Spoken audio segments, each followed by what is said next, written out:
ఇదేమి పద్ధతి? అసలు ఒక శాంతియుతమైనటువంటి వాతావరణంలో ఉండే మల్కాజిగిరిలో ఈ దౌర్జన్యకాండ, వ్యక్తులని టార్గెట్ చేస్తూ, మనుషులను టార్గెట్ చేస్తూ, రాజకీయాలలో గెలుపు ఓటమి అనేది సర్వసాధారణం. ఇప్పుడు మరి రాజశేఖర్ గారు గెలిచిండ్రు, ప్రజలు అభిమానించారు, ఆదరించారు, కార్యకర్తల అండదండలు, బలము, మా కార్పొరేటర్ల బలం, ప్రజలు కూడా ఆదరించారు, గెలిచిండు. ఆయన ప్రజల మధ్యన ఉండి ఆయన కార్యక్రమాలు చేసుకుంటూ ముందుకెళ్తూ, మా కార్పొరేటర్లు కూడా అదే పద్ధతిలో పనిచేసుకుంటూ పోతున్నారు. అసలు బోనాల చెక్కుల పంపిణీ అనేది ఈ భారతదేశ చరిత్రలో ప్రవేశపెట్టింది కేసీఆర్ గారు. పండుగల పూట బోనాలు చేసుకున్నటువంటి వాళ్ళు బ్రహ్మాండంగా చేసుకోండి, చందాలు వసూలు చేయకండి, ప్రజల దగ్గరికి, ఆఫీస్ షాపుల దగ్గరికి పోయి వసూలు చేయకండి, ప్రభుత్వమే మీకు ఆర్థిక సాయం చేస్తుందని ప్రవేశపెట్టిన మేము. మీరు కొనసాగిస్తున్నారు, సంతోషం. కానీ ఇదేంది? మమ్మల్ని ప్రజలు ఓటేసి ఎందుకు గెలిపించారు అంటే ప్రోటోకాల్ అక్కర్లేదా? అంటే ముఖ్యమంత్రి గారు కూర్చొని ఉంటే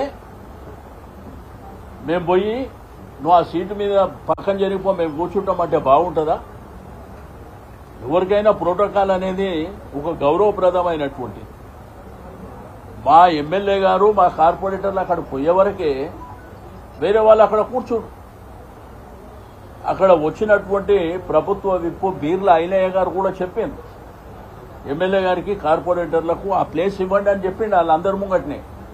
అయినా ఇవ్వకుండా మేము ఓడిపోయినామని వీళ్ళ మీద దౌర్జన్యం చేసి చంపేటువంటి ప్రయత్నం జరుగుతుందంటే ఎవరు ఊరుకునే సమస్య ఉండదు. కొట్లాడుకునుడు, కొట్లాటనే పరిష్కారం అంటే టీఆర్ఎస్ పార్టీ ఎప్పుడైనా బీఆర్ఎస్ పార్టీ సిద్ధంగా ఉంటుంది. ఎందుకంటే ఉద్యమం నుంచి వచ్చినటువంటి పార్టీ.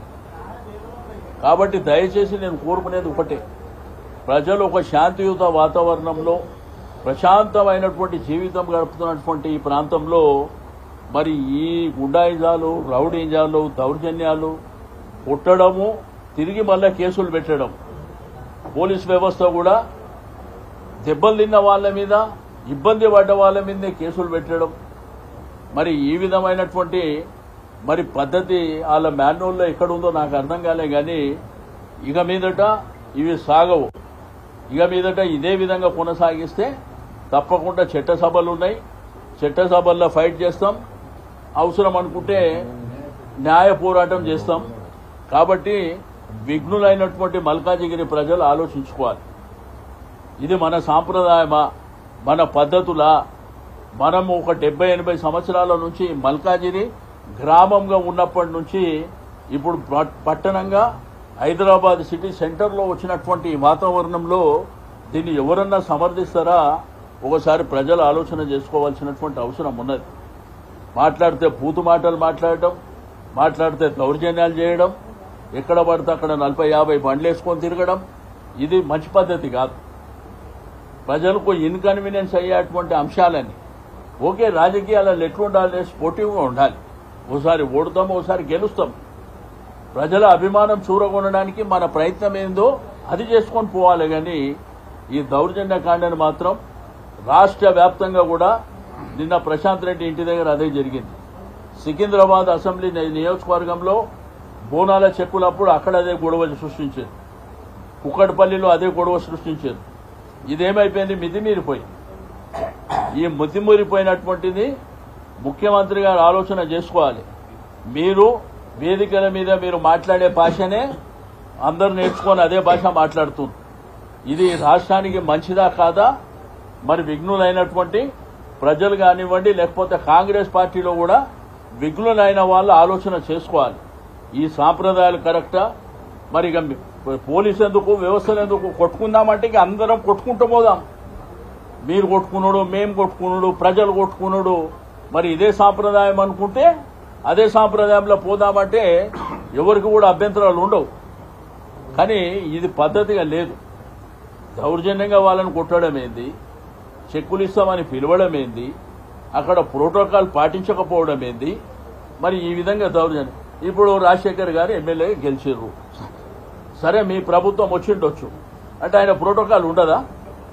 మా కార్పొరేటర్లు ఉన్నారు, ప్రోటోకాల్ ఉండదా? ఇప్పుడు మా కార్యకర్తలు, మా నాయకులు, మా మాజీ కార్పొరేటర్లు ఒకే వేదిక మీద ఎక్కద్దంటే ఎక్కరు. అది ప్రోటోకాల్ కాదు. కాబట్టి అది పాటించవలసినటువంటి అవసరం ఉన్నది. ఏదైనా కానీ ఇక మాకు అధికారం శాశ్వతం, మేము ఏదైనా చేయగలుగుతాం అనుకుంటే ఇక మీ కర్మ, మిమ్మల్ని ఎవరు కాపాడలేరు. తప్పకుండా భవిష్యత్తులో ప్రజలు అన్ని నిర్ణయిస్తారు. కాబట్టి ఈరోజు మా టీం అంతా అందరి దగ్గరికి వెళ్ళినాం, పరామర్శించినాం, వాళ్ళకి ధైర్యం చెప్పినాం. మేము ప్రజలకు కూడా ధైర్యం చెప్తున్నాం. మీరు పండుగలు ప్రశాంతంగా జరుపుకోండి. ఇవన్నీ జరుగుతూనే ఉంటాయి రాజకీయాలలో, ఇవన్నీ నడుస్తున్నాయి. కానీ కొత్త సాంప్రదాయం వచ్చింది తెలంగాణకు. ఏడబడతాడ దౌర్జన్యాలు చేయడం, ఇండ్ల మీద కొట్టడం. ఇప్పుడు మొన్న ప్రశాంత్ రెడ్డి ఇంటి మీదకి పోయి దౌర్జన్యం చేయడం. ఎక్కడ పోతున్నాము? 10 సంవత్సరాలు కేసీఆర్ గారి ప్రభుత్వం పరిపాలన చేసినప్పుడు ఏ రోజన్నా ప్రతిపక్షానికి సంబంధించినటువంటి నాయకులు ఇళ్ల మీదకి మేము పోవడం కానీ, మీటింగ్లలో గొడవ జరగడం కానీ ఏదన్నా సాంప్రదాయాలు చూసిండ్రా? ఇది కొత్త సాంప్రదాయానికి నాంది పలుకుతుంది.